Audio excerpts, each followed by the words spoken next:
যেমন গাছ লাগাবেন তেমন ফল পাবেন। লাগাইছেন তেঁতুল গাছ, মোনাজাত করতেছেন আল্লাহর কাছে, আয় আল্লাহ তাআলা, গরিব মানুষ আমি, ফজলি আম কিনা খাইতে পারি না, কিন্তু আমার বাড়িতে একটা তেঁতুল গাছ আছে, আর তোমার নাম খালেক মালেক সব তুমি পারো, তুমি দয়া করে আজকে এই বছরের জন্য আমার ছেলেপেলের জন্য মাত্র 10 কেজি ফজলি আম দাও। দোয়া মঞ্জুর হবে? হবে না। এরপরে যদি আপনি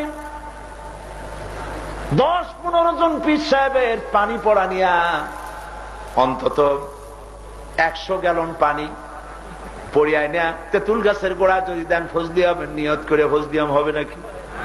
ফজলি আম হবে না, তেঁতুল হবে আরো বেশি, কারণ পানি ছিল না, শুকনা ছিল, আপনি পানি দিচ্ছেন।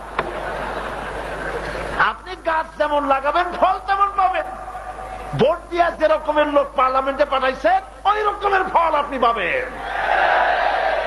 এই জন্য দিনদার ইমানদার আলেম তাদেরকে পার্লামেন্টে পাঠান, যাতে কোরআনের রাজ কায়েম হয়ে যায়।